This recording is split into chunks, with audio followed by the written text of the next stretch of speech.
Pues sí. Para ir finalizando con este conversatorio tan ameno y tan interesante que hemos tenido, me gustaría preguntarle cómo creció usted con toda esa historia familiar, sabiendo que los liberacionistas habían asesinado a su abuelo. ¿Qué sentía usted? O sea, Bueno, yo nunca he votado por Liberación Nacional y nunca lo haré. ok. Ah, Eso es algo como que, claro, a mí me afectó bastante y sin embargo, una faceta, he contado la primera faceta de mi padre después de que le mataron a su papá, pero después él hizo cursillos de cristiandad. O sea, Y después de ser soldado. no, él llevaba un odio inmenso porque perdieron la revolución, él quedó exiliado, no podía regresar a Costa Rica, por eso se casó con una nicaragüense, tuvo 5 hijos. Y En el exilio. En el exilio, claro, y después, ya gracias a que don Mario Chandi quedó presidente, ya pudo regresar. Pero bueno, la cuestión es que con mi papá ocurrió un milagro, el haber hecho cursillos de cristiandad, él cambió, se dio cuenta de que las cosas no eran así, que había que perdonar, que había que transformar su vida. Otra cosa importante sobre mi papá es que él, después de la revolución del 55, no se metió en absolutamente nada de armas.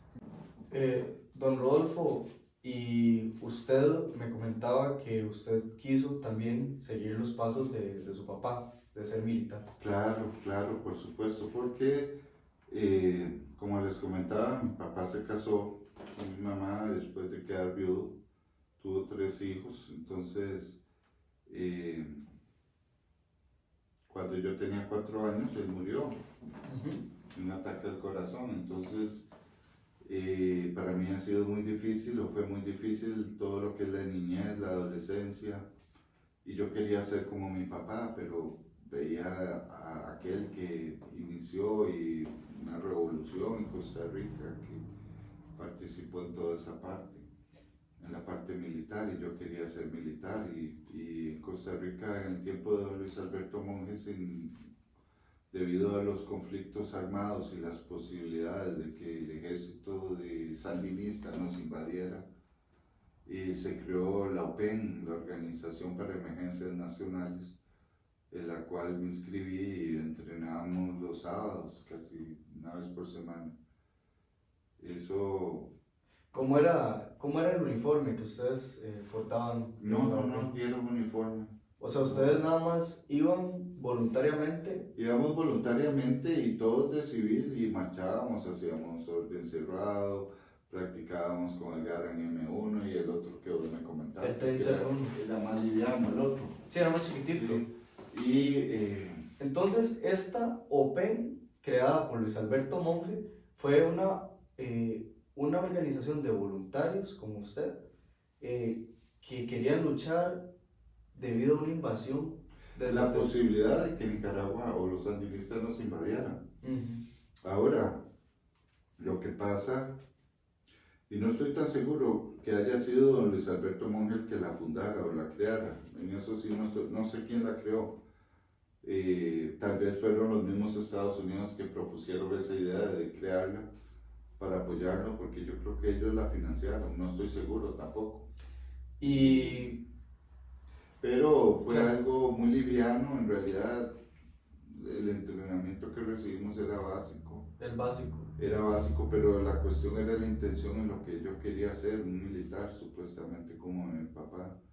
Pero después conocí la otra etapa de mi papá, donde él perdona a don Pepe. De hecho, estando en la oficina, en su oficina, tenía un negocio de construcción, ¿cómo se llama?, de estructuras metálicas. Y resulta que don Pepe andaba por ahí y por alguna razón se atrasó o le faltaba tiempo para la cita que tenía que a la que se iba a reunir y entonces algo pasó, como que él se quedó esperando a tiempo por esa zona y por accidente entró a la oficina de mi papá y se toparon de frente. Entonces, ya mi papá había hecho cursillos, ya tenía otra mentalidad, ya había perdonado a un Pepe desde cursillos y se lo topa de frente y él sintió como que Dios se lo puso ahí para concluir o concretar ese perdón. Entonces se abrazaron, creo que él le dio el perdón a don Pepe por todo lo que había ocurrido. Aunque don Pepe no fue el que lo mató, eso no creo que don Pepe haya disparado un tiro alguna vez en su vida, no creo. Pero, en fin, ahí se perdonaron y ve qué curioso que estando yo en Antojitos, me tocó a mí, cuando mis amigos me dijeron, ¿qué haría usted si iba a don Pepe? Y yo, ya ahí dije otra cosa. Mi hermano, ahí está. Y entonces me levanté. Yo no lo había visto porque estaba de espaldas a la mesa donde él estaba. Entonces fui y me presenté con él como nieto del coronel, bueno, nieto de Rigoberto Pacheco Tinoco. Él se levantó y me asombró mucho ver sus ojos tan como llorosos de tristeza y me dijo, me duele mucho todo lo que le pasó a tu abuelo. Y como que me abrazó y luego me presentó a Moni y a José María, sus dos hijos que lo estaban acompañando. Y sentí una gran paz, sentí una satisfacción haberlo hecho. Don Rodolfo, muchas gracias por habernos acompañado y para mí, bueno, es un honor y espero que las personas disfruten mucho de este video. ¿Tiene algún mensaje para la gente? Bueno,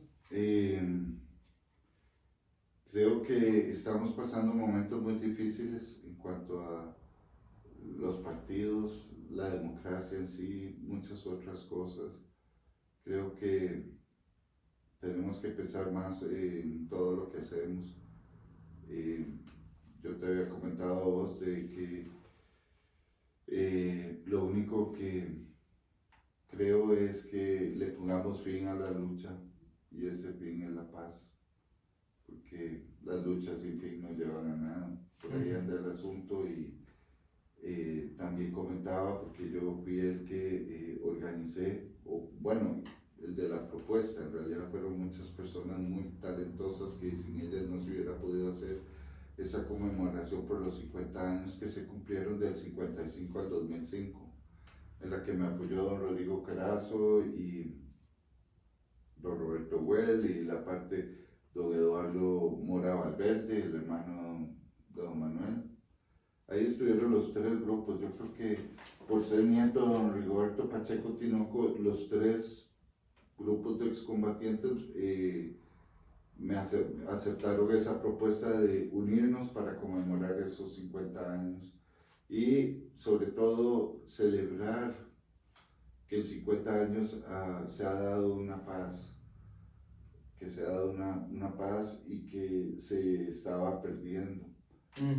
Que se estaba perdiendo lamentablemente porque la democracia colapsó y yo la verdad no veo como que se vaya a corregir. Las próximas en febrero son las elecciones para alcaldes. ¿Y quién va a votar para alcalde? Yo no sé, en Montevideo ganaba casi siempre el mismo porque el abstencionismo era como de 80%.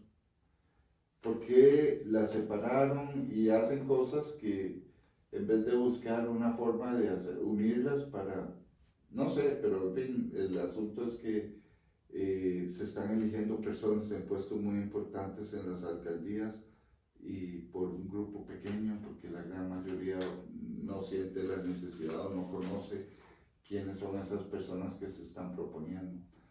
Pero bueno, y ya para terminar sobre lo de las ideologías y el Partido Social Cristiano, el Partido Social Cristiano se partió y se volvió a partir. Y el Partido Libertario, yo creo que en estas elecciones iba partido en cuatro, eran 4 libertarios en distintos partidos. Entonces decime vos cómo ves todo ese tema que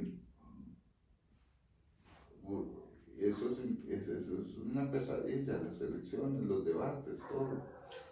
Muy bien. Pero bueno, ahí te dejo y sí creo que hay que buscar una opción para rescatar todo esto.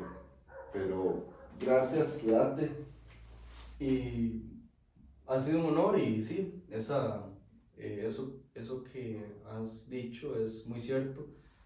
La democracia costarricense ha perdido sus calidades. Mucho, mucho. Y Totalmente. creo que tenemos que...